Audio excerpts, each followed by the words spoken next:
"Did you hear about Mr. Johnson?"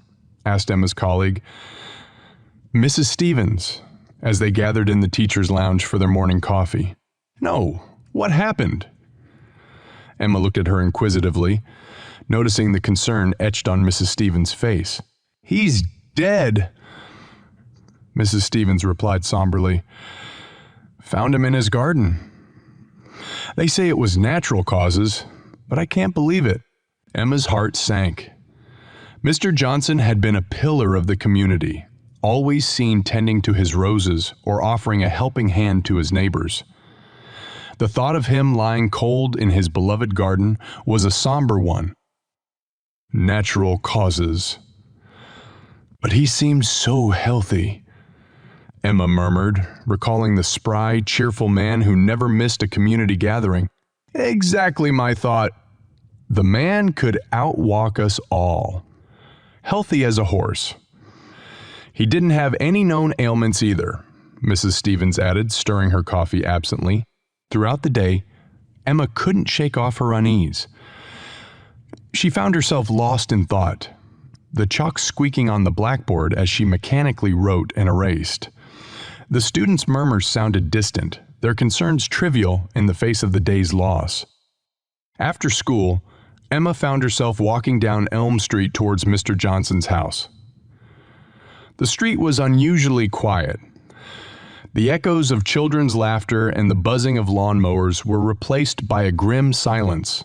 She stood at the sidewalk, staring at Mr. Johnson's pristine white house. The garden, usually blooming with roses, seemed to mourn the loss of its caretaker. "Hard to believe, isn't it?" A voice broke her out of her reverie. She turned to see Mr. Johnson's next-door neighbor, Mrs. Barnes, a kind but reclusive woman. Emma nodded. "It's just so sudden. One day he's pruning his roses and the next." "They say it was natural causes," Mrs. Barnes added, her gaze distant. "But then again, he did receive a strange package the day before." "A package?" Emma perked up, her teacher's instinct kicking in at the mention of an unknown element. "Yes, an anonymous gift. It arrived the day before he—" Mrs. Barnes' voice trailed off. Emma felt a chill run down her spine. She thanked Mrs. Barnes and walked back home, her mind whirling. Could the package be related to Mr. Johnson's death, or was it just a harmless gift from an anonymous well-wisher? As she walked, she couldn't help but wonder, who died in Elm Street, really? And was his death as natural as everyone believed it to be? Questions swarmed Emma's mind, questions that would lead her down a path she had never thought she would tread. Unbeknownst to her, this was just the start of a mystery that would shake the very foundations of their close-knit community. Little did she know, Elm Street's peaceful facade was about to be shattered.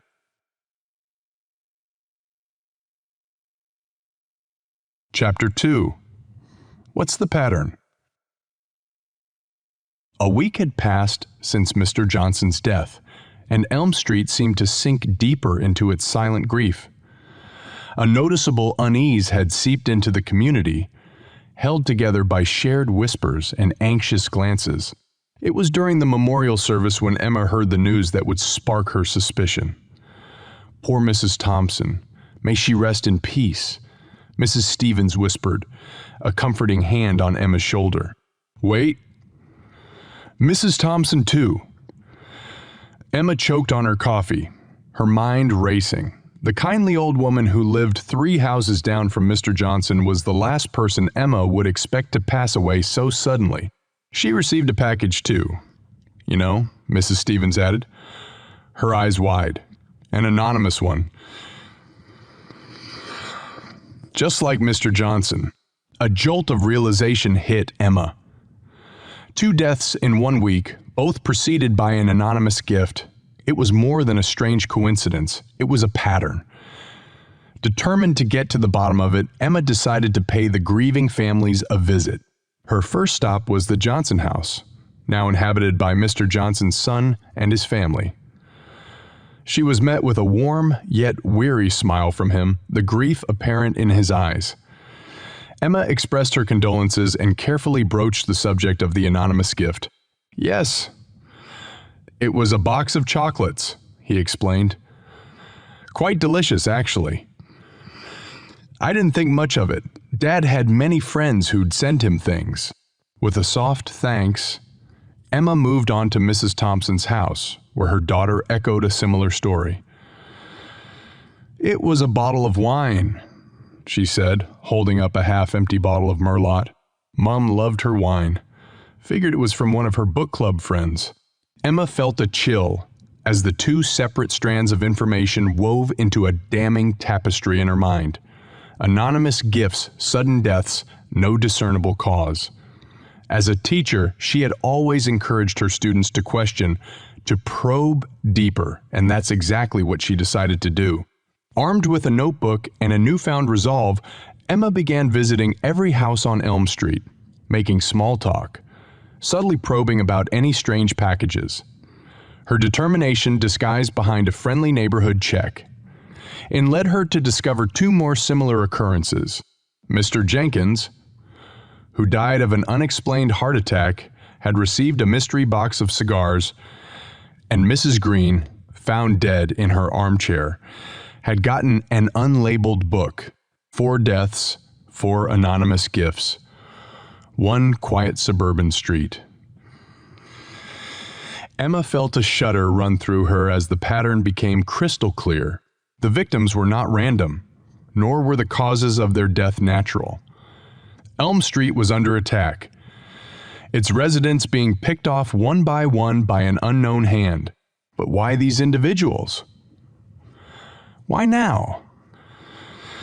The questions buzzed around Emma's mind like a persistent fly, the need for answers drowning out her fear. The night was spent in restless contemplation, her dining table strewn with notes, the faces of the victims staring at her from the obituary cutouts. Mr. Johnson, Mrs. Thompson, Mr. Johnson. Mr. Johnson, Mr. Jenkins, Mrs. Green. Good people who deserved better than to be faceless victims of an unseen killer. Emma looked at their photos, her heart heavy with a cocktail of dread and determination. "I will find out who did this to you," she whispered into the silence of her house, a promise echoing off the walls. As dawn broke, she found herself coming back to one question, a chilling query that sent a thrill of fear and anticipation through her. What's the pattern? She had the who and the how, but the why eluded her. As the sun rose, casting long shadows on Elm Street, Emma knew what she had to do. She had to dig deeper, into the lives of the victims, into the past of Elm Street.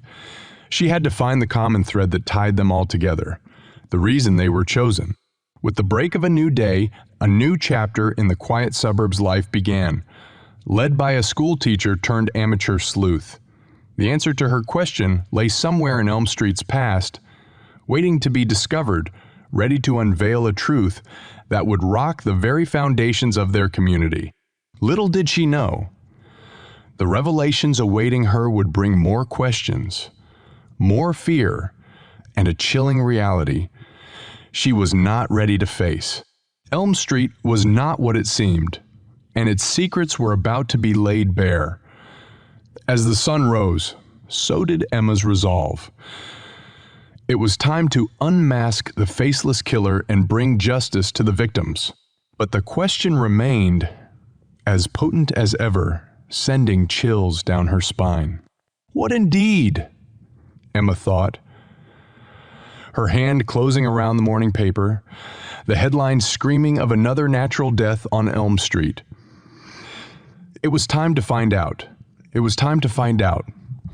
It was time to fight back. Chapter 3. Who are the real targets? The quest for answers took Emma down a winding path of Elm Street's history, a journey back in time that would reveal more than she had bargained for. She started by visiting the oldest resident of Elm Street, Mr. Richards, an 80-year-old retiree with a memory sharp as a tack. Emma hoped he might shed some light on a possible connection among the victims. As she knocked on his door, she was met with a skeptical gaze. "What brings you here, Emma? You look troubled," he said, peering at her over his glasses. "Well, Mr. Richards," Emma began, "I'm here to learn a little bit about Elm Street's past. The town's recent events have piqued my interest." Intrigued, Mr. Richards welcomed her in, offering a cup of hot tea and a wealth of information. They talked for hours, the conversation leading them to the heart of Elm Street's history. "You see," Mr. Richards began, his voice a low rumble, "this street, our community, was built on a land dispute." Emma's heart pounded in her chest. A land dispute? Could that be the key to unlocking the mystery? "Yes," he continued, noticing Emma's reaction. "About 20 years ago, this land was sought after by many developers. But a group of local folks, including Johnson, Thompson, Jenkins, and Green, fought tooth and nail to prevent commercialization. They wanted to keep this place residential, a safe haven for families. And they succeeded?" Emma asked, her mind racing with possibilities.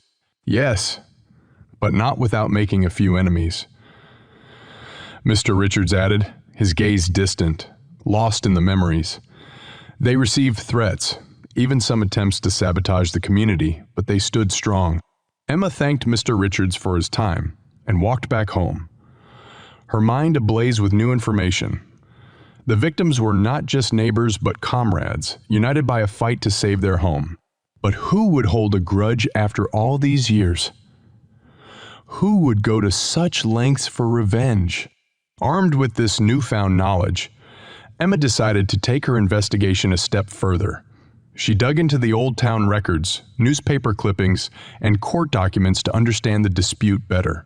The documents painted a vivid picture of a community struggling against corporate giants, a David versus Goliath fight. In her research, she stumbled upon a name that appeared repeatedly, a local businessman vehemently opposed to Elm Street's preservation, James K. Haraway. But further digging revealed that Haraway had passed away 5 years ago. A dead end. Frustration began to creep in as Emma hit roadblock after roadblock. But a chance conversation with the town librarian led her to another crucial clue. "You know," the librarian said, sorting through a stack of old newspapers, "Haraway wasn't alone in his pursuit. He had a partner, a silent one, who disappeared after the dispute." "What was the partner's name?" Emma asked, a glimmer of hope rekindling. "Oh, let me see." She rifled through her memories. Yes, it was Carlton, Mark Carlton. Emma jotted down the name, a renewed vigor pulsing through her. Mark Carlton, the silent partner, could be the link she was looking for. She dug deeper, unearthing old records, cross-referencing documents, her dining table once again a war zone of information. And then she found it. Mark Carlton, the silent partner, was not so silent after all. After the failed land acquisition, he had left the town and changed his name. Further digging revealed his new identity, Michael Roberts, a man currently living 2 towns over. Excitement, fear, and anxiety filled Emma as she contemplated her next move. The stakes had just gotten higher, and she was in deeper than ever before. But she was also closer to the truth than ever, her determination fueled by the victim's memories. As the pieces fell into place, a new fear settled into her heart. By looking into the past, she had painted a target on her back. Emma was now part of the narrative, a participant in the deadly game. Later that night, a package arrived at her doorstep. An anonymous gift. Fear and dread washed over her. Emma realized that by asking the right questions, she had invited danger into her life. She was no longer just the investigator. She was a potential victim. Shaking, She picked up her phone and dialed the sheriff's number, her voice trembling as she reported the gift. The grim reality of her situation bore down on her, a heavy weight on her chest. The sheriff's words echoed in her ears, chilling her to the bone. Emma, you need to be careful. This killer knows you're on their trail. Who among the peaceful suburban neighborhood was observing her? Was Emma now a marked target? Her mind was a whirlwind of fear and confusion, each question leading to a darker, more sinister reality. The game was no longer afoot. It was at her doorstep. And as she stared at the innocuous-looking package, one question echoed in her mind, louder and more frightening than before. Who are the real targets? Emma knew she was walking on thin ice, but she also knew she had come too far to back down now. Unraveling Elm Street's deadly mystery had become her mission, a quest for truth and justice that she was determined to see to the end. No matter the cost, the darkened houses of Elm Street seemed to whisper secrets, shadows cast by the moonlight hinting at untold stories. Little did Emma know, her quest was about to take a deadly turn. As the threat loomed closer, she was about to come face to face with her worst fears, leading her closer to a shocking revelation that would shake the very foundations of her quiet little town. Chapter 4. Who is Michael Roberts? The police investigation into the anonymous gift sent to Emma came up empty. The package contained a rare book of poetry, its pages yellowed with age. A faint smell of lavender wafting from it. There was nothing to indicate any harm could come from it. But Emma wasn't convinced. Her fears aside, Emma had to refocus on the task at hand, uncovering the truth about Mark Carlton, now known as Michael Roberts. Emma decided to visit him under the pretense of conducting a historical survey about the town for the local newspaper. She drove the 2 towns over and found herself outside a modest house, its exterior maintained with a meticulous hand. Knocking on the door, she was greeted by a man in his late 60s, his hair white and eyes a piercing blue. "Can I help you?" he asked. "I hope so, Mr. Roberts," Emma responded, showing her fake journalist credentials. "I'm conducting a historical survey about Elm Street's history. I was wondering if I could ask you some questions." Suspicion flickered in his eyes for a moment before he invited her in. Over a cup of coffee, Emma subtly directed the conversation to the land dispute of 20 years ago. At the mention of it, Michael Roberts stiffened. "I don't know much about that," he said, his gaze fixed on his coffee cup. But Emma had spotted the flicker of recognition in his eyes. She pressed on, sharing the stories of Mr. Johnson, Mrs. Thompson, Mr. Jenkins, and Mrs. Green. By the time she was finished, his face was ashen. I had no idea," he stammered, his hands shaking slightly. Emma left the house with more questions than answers. Roberts had denied involvement, but his reaction told a different story. And as she drove back home, the question remained, who is Michael Roberts? That night, as Elm Street settled into its usual quiet, Emma found herself staring at the anonymous gift once again. She held the book in her hand, flipping through its pages aimlessly, when a loose page slipped out. It was a poem, handwritten and signed M.R. A chill ran down her spine. Could M.R. be Michael Roberts? Had he sent her the book as a warning or a threat? The lines of the poem read like a riddle. A cryptic message waiting to be deciphered. Emma knew she had stumbled upon another clue, another piece of the Elm Street mystery. As she puzzled over the poem late into the night, the stakes became clear. Emma was in a race against time, the lives of her friends and neighbors hanging in the balance. Who was Michael Roberts? And what role did he play in Elm Street's deadly mystery? The answer lay in the past, waiting to be unraveled as the clock ticked towards an unknown deadline. Chapter 5. What is the hidden message? With the poem in hand, Emma spent the following day engrossed in its lines, looking for hidden meanings. She contacted an old college friend, now a professor of literature, to help decode the message. Their discussion was illuminating, but it also added more layers to the already complex mystery. The poem, written in free verse, was filled with references to history, betrayal, and revenge. It mentioned guardians of Elm, a term that Emma suspected referred to the deceased residents, and the forgotten brother, which could be a reference to Michael Roberts. Her conversation with her friend added fuel to Emma's theory that Roberts was somehow involved. The writer of this poem feels wronged, Emma, her friend said.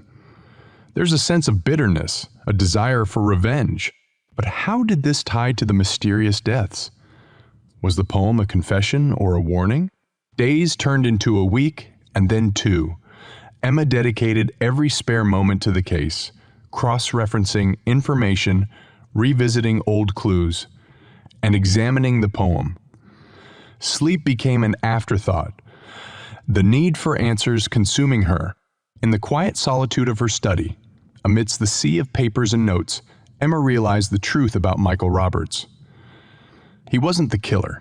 He was another victim. The forgotten brother was a cry for recognition, an acknowledgement of his role in the land dispute and the price he paid for it.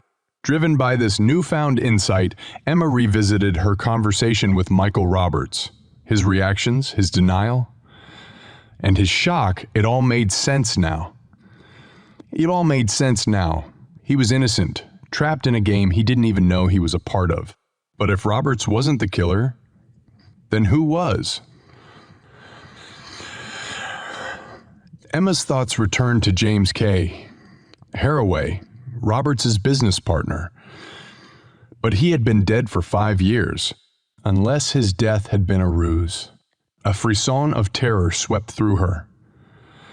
The idea was ludicrous, but it was the only theory that fit the pieces of the puzzle together. Haraway, disgraced and defeated, could have faked his death, waiting for the right time to exact his revenge on the people who ruined his plans. But to prove her theory, Emma needed more evidence, and there was only one place left to go. The last address of James K. Haraway. The house was an abandoned ruin, its once grandeur now lost to time and neglect.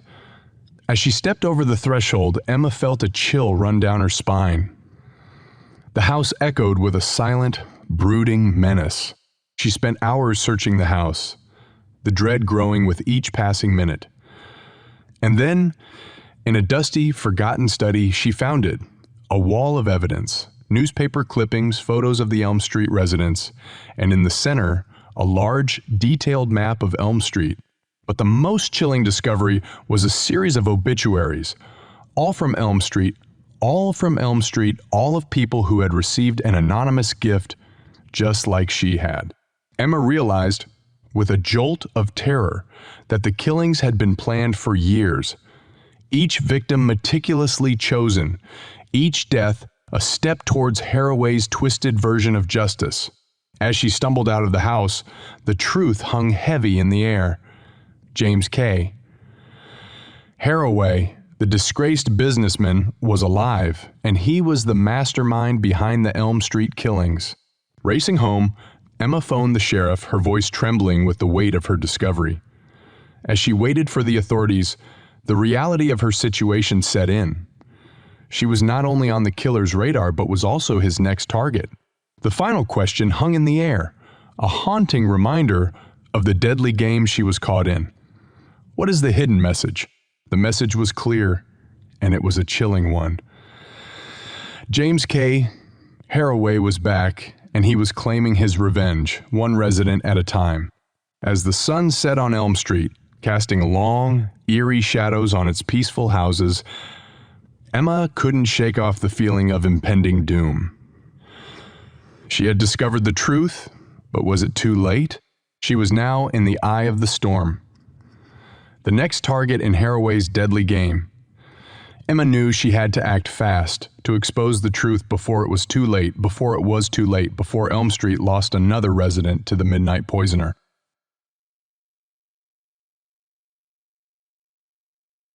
Chapter 6. Can the past be rewritten?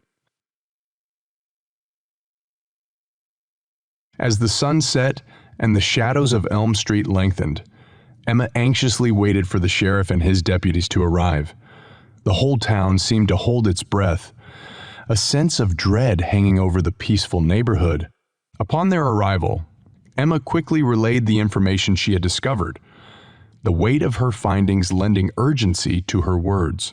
They listened in stunned silence as she described her visit to Haraway's abandoned house, her discovery of the wall of evidence, and the chilling realization that Haraway was alive and seeking revenge. Sheriff Adams was first to break the silence. "This is unbelievable, Emma. But your evidence, it's compelling. We have to act on this. We'll put out an ad for Haraway immediately." As the officers scrambled to respond, Emma couldn't shake the feeling that she was missing something. Some crucial piece of information that would bring this horrifying puzzle to a close. She found herself drawn back to the poem, the cryptic lines a haunting echo of Haraway's twisted scheme. Then it hit her. The last line of the poem, "When night falls, the final guardian shall stand alone." Emma realized with a shock that this was Haraway's endgame. His final act of revenge. The final guardian referred to her. She had inserted herself into this deadly narrative, and now she was Haraway's ultimate target. She shared her revelation with the sheriff. "Haraway is coming for me," she said, her voice trembling with the weight of her words. "He won't stop until he completes his revenge." Sheriff Adams looked at Emma, his gaze hard and determined. "We won't let that happen, Emma. We'll set up surveillance around your house, and officers will patrol Elm Street around the clock. We'll catch Haraway before he can get to you." With a plan in place, the sheriff and his deputies quickly moved into action. Emma's house was turned into a makeshift command center, with officers scanning security camera footage and coordinating patrols. But even as she was surrounded by the protective presence of the police, Emma felt a chill of fear. She was caught in a dangerous game with a man bent on revenge, a man who had meticulously planned his crimes for years. Hours turned into days as they waited for Haraway to make his move. But there was no sign of him. As the tension escalated, Emma felt the walls closing in. The peaceful community she loved was now a hunting ground, and she was the prey. One evening, as another day of anxious waiting came to an end, Emma found herself staring at the poem once again. The cryptic words taunted her, a grim reminder of the danger she was in. But as she read and reread the lines, a new interpretation emerged. Haraway had written this poem not just as a statement of his intentions, but as a confession. This was his way of telling his story, of justifying his actions. Driven by this new insight, Emma decided to confront Haraway. She would use his poem, his confession, against him. If she could make him believe that she understood him, empathized with him, perhaps she could buy enough time for the sheriff to capture him. Emboldened by this plan, she asked the sheriff for a chance to face Haraway. After a lengthy and heated discussion, he reluctantly agreed. They devised a plan to draw Haraway out, to end his reign of terror once and for all. The night of the confrontation arrived. Emma waited at her house, the poem in her hand. She had memorized every line, every word. She was ready to face Haraway, ready to put an end to this deadly game. The hours ticked by, the tension palpable. And then, just as the clock struck midnight, a figure emerged from the shadows.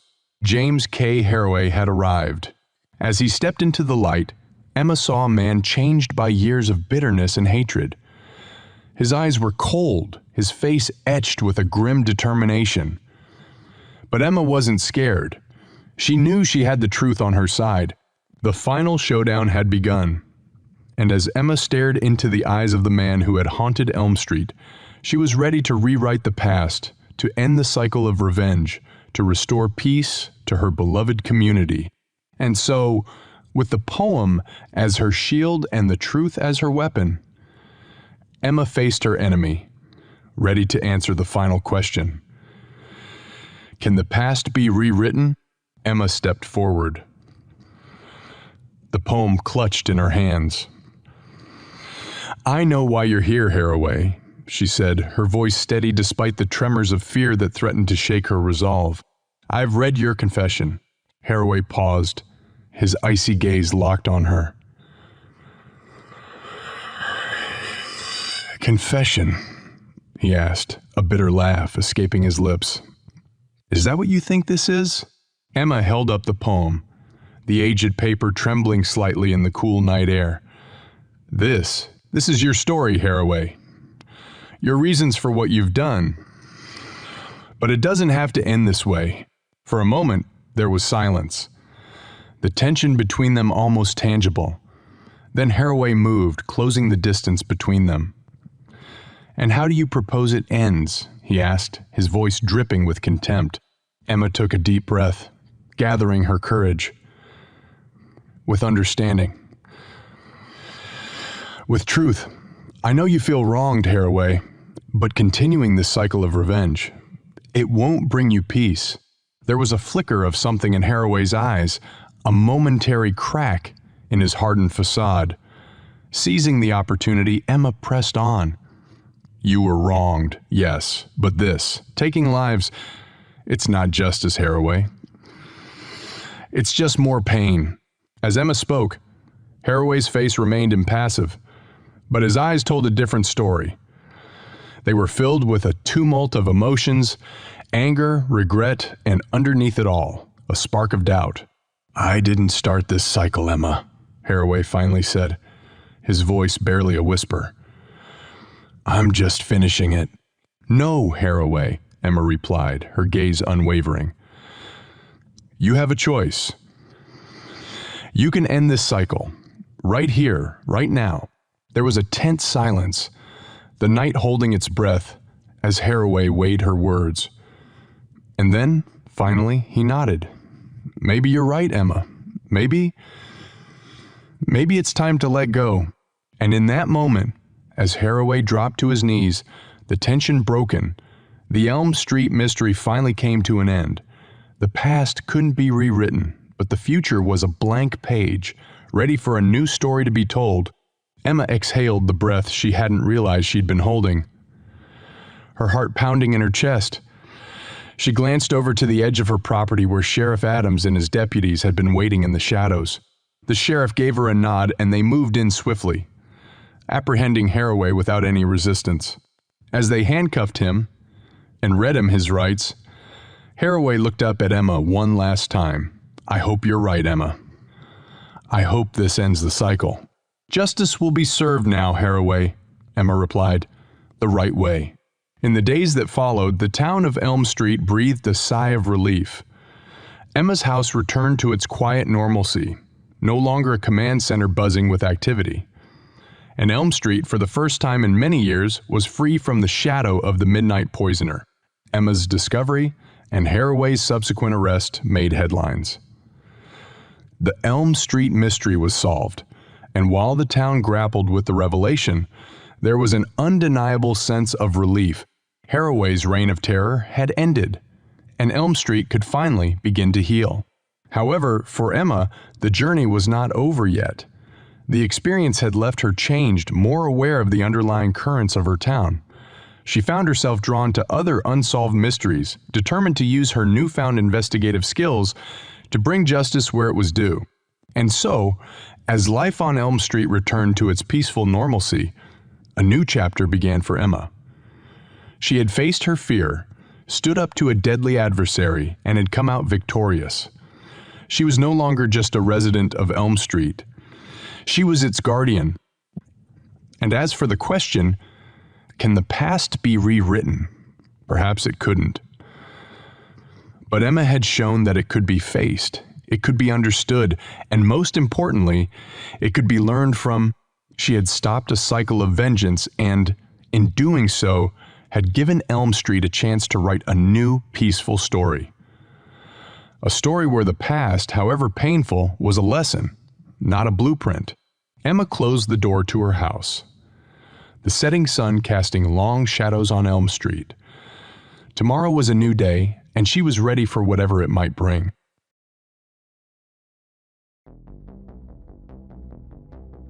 Thank you for listening to this story till the end. We are still experimenting with this format, so your feedback is highly appreciated. Please give us your feedback by liking or disliking the content. And even better, share your thoughts in the comments, letting us know what you liked and what didn't quite resonate with you. Also, tell us what you would like to hear in the next scary story. You can vote for the comment that suggests an idea you liked the most. We write scary stories based on your requests.